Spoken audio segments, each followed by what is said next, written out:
देखिए, देश को यह सवाल पूछने का हक है कि हमारा पैसा डकार के लोग इतनी आसानी से देश छोड़ के कैसे भाग जाते हैं।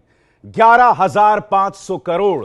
देखिए, मेरे पास यह लेटर है, यह लेटर जो साफ तौर पर कह रहा है एक लुकआउट नोटिस जारी किया जाए। यह लेटर किसी और का नहीं, पीएनबी का है।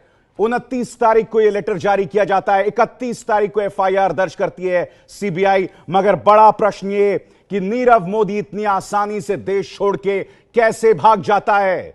उसे क्या किसी ने टिप ऑफ किया? ये 3 तस्वीरें आपके सामने। डायमंड दिया, देश में यह किस्म का मामा भांजा का घोटाला है, मगर देश की जनता जो है वो खुद को ठगा हुआ महसूस कर रही है। मामा यानी मेहुल चोकसी, भांजा यानी नीरव मोदी। मेहुल चोकसी देश का बड़ा ज्वेलरी किंग, नीरव मोदी देश का डायमंड किंग। दोनों पर आरोप लगाए पंजाब नेशनल बैंक के 11,500 करोड़ डकारने का। जी हां, देश की दूसरी सबसे बड़ी सरकारी बैंक है पंजाब नेशनल बैंक, और मुंबई के फोर्ट बैंक में यह घोटाला पकड़ा गया है। और कीमत क्या है? 11,500 करोड़। इस घोटाले को अंजाम देने का आरोप लगाए बैंक के पूर्व डेप्यूटी मैनेजर गोकुलनाथ शेट्टी, जो तीसरी तस्वीर आप देख रहे हैं। जी हां, जिसने फर्जी दस्तावेज यानी एलओयू देकर देश में भारतीय बैंक से दोनों को 280 करोड़ रुपए दिलवाए। पंजाब नेशनल बैंक ने कहा है कि 2011 से लेकर अब तक करीब 11,500 करोड़ का चूना लगा है।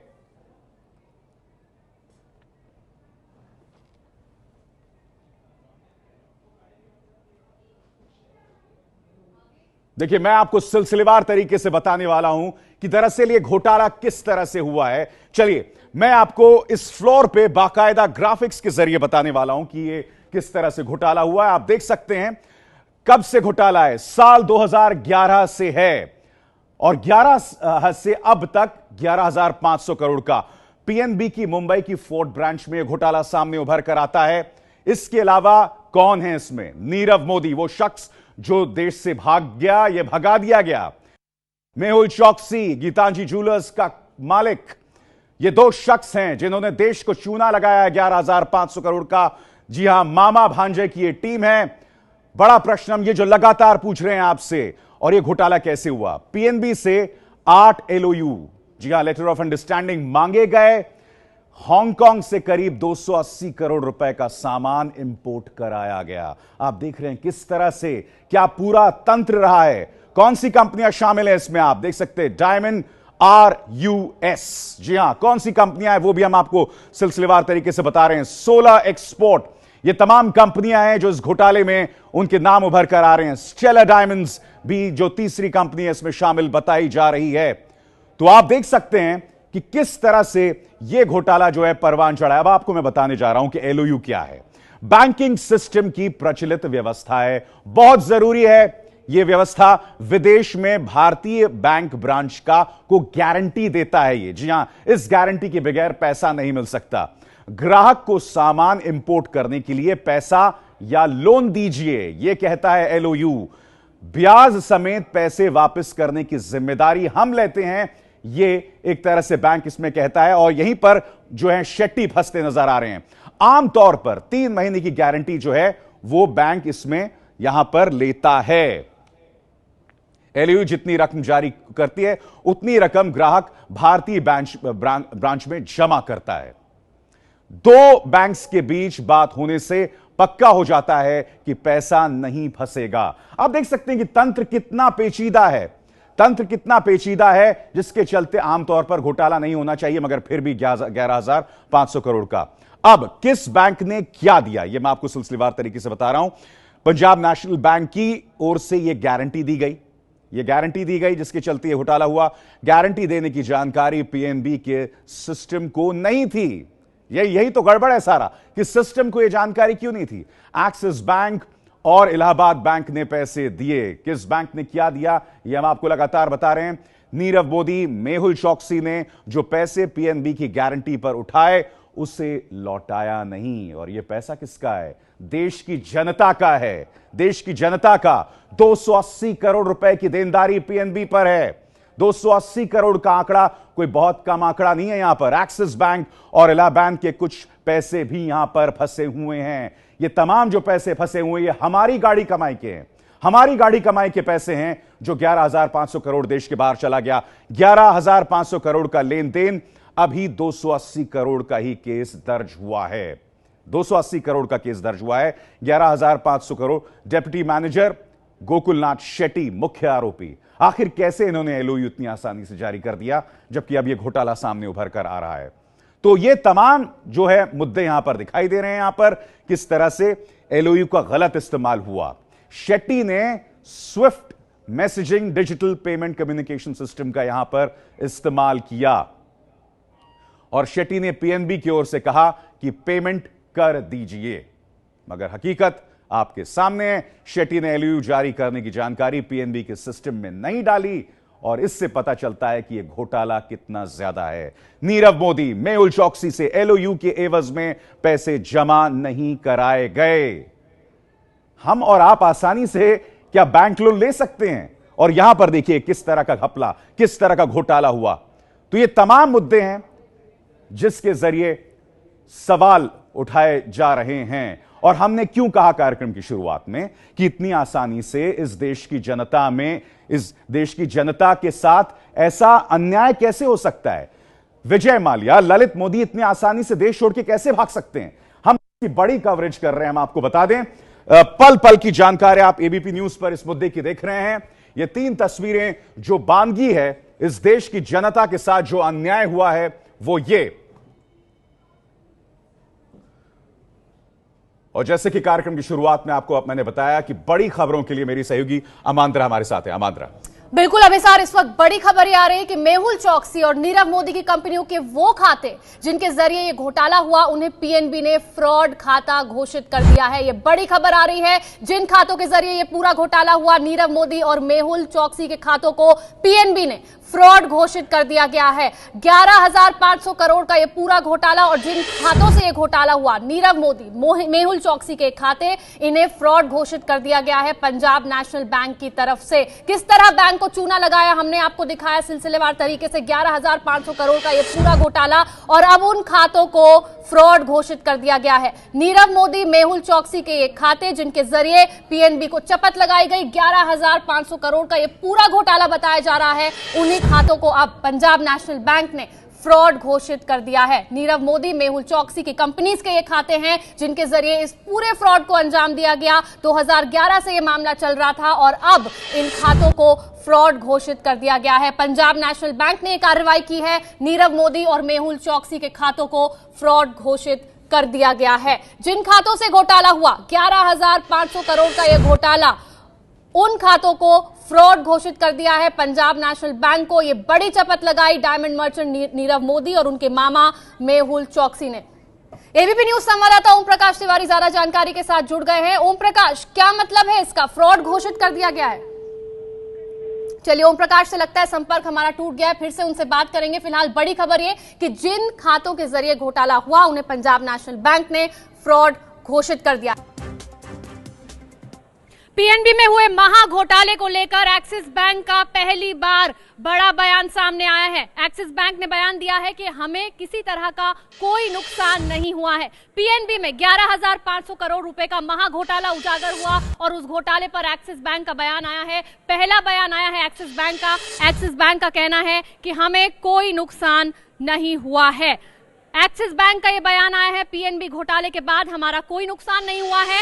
एक्सिस बैंक ने ये बयान दिया है कि पीएनबी घोटाले पर एक्सिस बैंक को कोई नुकसान नहीं हुआ है। 11,500 करोड़ का ये महा घोटाला जिसे मामा भांजे ज्वेलर्स ने मिलकर अंजाम दिया, उसको लेकर एक्सिस बैंक ने ये कहा कि हमें कोई नुकसान नहीं हुआ है। एबीपी न्यूज के आर्थिक मामलों के संवाददाता शिशिर सिन्हा इस वक्त हमारे साथ जुड़ गए हैं। शिशिर, एक्सिस बैंक का ये कहना है कि हमें इस पूरे घोटाले में कोई नुकसान नहीं हुआ है। बिल्कुल, देखिए, अगर मैं बैंकिंग की भाषा में कहूं तो वहां पर यह होता है कि एक बैंक दूसरे बैंक को एक तरीके से लोन देता है, कर्ज देता है। अब अगर उस लोन का निपटारा हो जाता है तो बैंक को किसी भी तरह का नुकसान नहीं है। बिल्कुल, मैं जो आम बोलचाल की भाषा में कह रहा हूँ। एक्सिस बैंक का भी कहना है कि जो पीएनबी के साथ जो कुछ भी ट्रांजैक्शन हुआ है, उसमें जो भी जोखिम था, जो भी रिस्क था, जो भी एक्सपोजर था, वो पूरी तरह से निपटा दिया गया है और बैंक को किसी भी तरह का नुकसान नहीं। तो यानी कि एक्सिस बैंक के जो ग्राहक हैं या जो शेयर होल्डर हैं, उन्हें चिंता करने की कोई जरूरत नहीं है। जी शिशिर, बहुत बहुत शुक्रिया आपका इस पूरी जानकारी के लिए। तो शिशिर सिन्हा ये बता रहे थे हमें कि एक्सिस बैंक के जो शेयर होल्डर्स हैं, जो इन्वेस्टर्स हैं, उन्हें घबराने की कोई जरूरत नहीं, क्योंकि एक्सिस बैंक ने कहा है कि हमें इस पूरे घोटाले में कोई नुकसान नहीं हुआ है। इस बड़े घोटाले पर हमारी नजर लगातार बनी हुई है। देश के दूसरे सबसे बड़े बैंक पीएनबी में घोटाला। पीएनबी में 11,500 करोड़ का महा घोटाला। मुंबई की एक ही ब्रांच ने किया घपला। 280 करोड़ पहुंच गया देश के बाहर। डायमंड किंग नीरव मोदी पर रिपोर्ट दर्ज। गीतांजलि ज्वेलर्स के मेहुल चौकसी भी फंसे।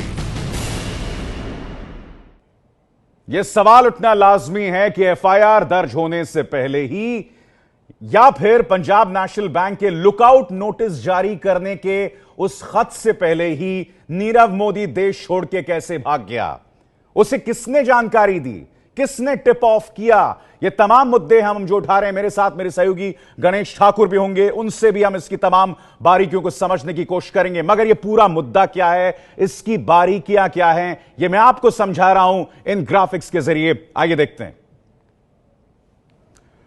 तो चलिए इस 11,500 करोड़ के महाघोटाले को समझने की कोशिश करते हैं। 2011 से यह घोटाला है, पिछले 7 साल का घोटाला। जी हां, पीएनबी की मुंबई की फोर्ट ब्रांच से यह घोटाला जुड़ा हुआ है। किसने किया? नीरव मोदी, जो कि डायमंड किंग हैं, और मेहुल चोकसी, जो कि गीतांजलि ज्वेलर्स के मालिक हैं। दो नाम जो इसमें लगातार उभर कर आ रहे हैं। मेहुल चोकसी मामा हैं और नीरव मोदी जो हैं भांजे, मामा भांजा का घोटाला। कैसा घोटाला? पीएनबी से 8 एलओयू मांगे गए, लेटर ऑफ अंडरस्टैंडिंग मांगे गए। हांगकांग से करीब 280 करोड़ रुपए का सामान इंपोर्ट कराया गया इसी के एवज में। यही नहीं, कौन सी कंपनीज इसमें शामिल है वो आपको सिलसिलेवार तरीके से बताते हैं। डायमंड RUS पहली कंपनी यहां पर दिखाई देती है। सोलर एक्सपोर्ट दूसरी कंपनी, तीसरी कंपनी है स्टेलर डायमंड्स। ये तमाम कंपनीज हैं जो इसमें शामिल बताई जा रही हैं। तो इस तरह से देश को 11,500 करोड़ की चपत लाई जाती है। अब हम आपको बताते हैं एलओयू क्या है। बैंकिंग सिस्टम की यह एक प्रचलित व्यवस्था है, लेटर ऑफ अंडरस्टैंडिंग। विदेश में भारतीय बैंक ब्रांच को गारंटी देता है, और वो गारंटी क्या है? ग्राहक को सामान इंपोर्ट करने के लिए पैसा या लोन दीजिए। जी हां, पैसा या लोन दीजिए, ब्याज समेत पैसा वापस करने की जिम्मेदारी हम लेते हैं। इस लेटर ऑफ अंडरस्टैंडिंग में यह होता है। आमतौर पर 3 महीने की गारंटी लेता है बैंक। इस मामले में एलओयू जितनी रकम का जारी होती है, उतनी रकम ग्राहक भारतीय जो ब्रांच है उसमें जमा कराता है। दो बैंक्स के बीच बात होने से पक्का हो जाता है कि पैसा नहीं फंसेगा। जी हां, इससे लगता है कि पैसा नहीं फंसेगा, मगर हकीकत आपके सामने यहां पर दिखाई दे रही है। अब किस बैंक ने क्या किया? पंजाब नेशनल बैंक की ओर से यह गारंटी दी गई। इसी वजह से पंजाब नेशनल बैंक इसमें फंसा हुआ दिखाई दे रहा है। गारंटी देने की जानकारी पीएनबी के सिस्टम को नहीं थी। जी हां, हैरत की बात यही है, एक्सिस बैंक और इलाहाबाद बैंक ने भी पैसे दिए। हालांकि एक्सिस बैंक ने स्पष्ट कर दिया कि उसे कोई नुकसान नहीं हुआ है। नीरव मोदी, मेहुल चोकसी ने जो पैसे पीएनबी की गारंटी पर उठाए, उसे लौटाया नहीं गया। यह देश का पैसा है। 280 करोड़ रुपए की देनदारी अब पीएनबी पर इस मुद्दे पर बनती है। 280 करोड़ की देनदारी। एक्सिस बैंक और इलाहाबाद बैंक के पैसे यहां पर फंस चुके हैं। जी हां, पैसे फंस चुके हैं, और यही वजह है कि देश यह सवाल लगातार पूछ रहा है। अभी कितनी रकम का घोटाला है, यह हम आपको बताते हैं। 11,500 करोड़ का लेन देन। अभी सिर्फ 280 करोड़ का ही केस दर्ज हुआ है इस मामले में। डेप्यूटी मैनेजर गोकुलनाथ शेट्टी इसमें मुख्य आरोपी हैं, जिनके जरिए यह एलओयू जो है वो जारी हुआ है। गोकुलनाथ शेट्टी इसमें शामिल बताए जाते हैं। एलओयू का दरअसल गलत इस्तेमाल कैसा हुआ वो भी आपको सिलसिलेवार तरीके से बताते हैं। शेट्टी ने स्विफ्ट मैसेजिंग सिस्टम का यहां पर इस्तेमाल किया। Swift messaging system digital payment communication system जो है यहां पर इस्तेमाल हुआ है। शेट्टी ने पीएनबी की ओर से कहा कि पेमेंट कर दीजिए। गौर कीजिए इस बात पर, शेट्टी ने एलओयू जारी करने की जानकारी पीएनबी के सिस्टम में नहीं डाली, और यहीं से यह मामला जो है गड़बड़ होता नजर आ रहा है। नीरव मोदी, मेहुल चोकसी से एलओयू की एवज में पैसे जमा नहीं कराए गए। कैसे हो सकता है? दरअसल ये तो ये तमाम मुद्दे हैं जिससे यह मामला बहुत ज्यादा पेचीदा नजर आता है। अब घोटाला कैसे खुला? 31 मई 2017 को गोकुलनाथ शेट्टी रिटायर हुआ। जी हां, यहां से इसकी नींव पड़ती है। फिर नीरव मोदी, मेहुल चोकसी की टीम पीएनबी गई, नया एलओयू उन्होंने मांगा। पीएनबी के अधिकारियों ने तब कहा कि एलओयू जारी करने की मंजूरी नहीं है। जी हां, यह देखिए, यह ट्विस्ट मामले में पीएनबी के अधिकारियों ने कहा जितने का एलओयू जारी कराना है उतने पैसे आप जमा कराइए। यह पहले करना चाहिए था, नहीं हुआ था। नीरव, मेहुल चोकसी की टीम ने कहा एलओयू जारी होता रहा है, पहले से होता रहा है तो भैया अभी आपको क्या दिक्कत है? यहीं से पुराने रिकॉर्ड्स की जानकारी पीएनबी ने निकाली और मामले की जड़ में हम पहुंचे। खुलासा हुआ एलओयू के बारे में पीएनबी को पता ही नहीं था। गोकुलनाथ शेट्टी ने यह जो तमाम मामला कर दिया बगैर पीएनबी के सिस्टम को बताए, और पीएनबी ने यहां पर सीबीआई को जांच के लिए कहा 29 तारीख को, और 31 तारीख को वो एफआईआर जो है दर्ज हो जाती है। ये है एबीपी न्यूज, आपको रखे आगे।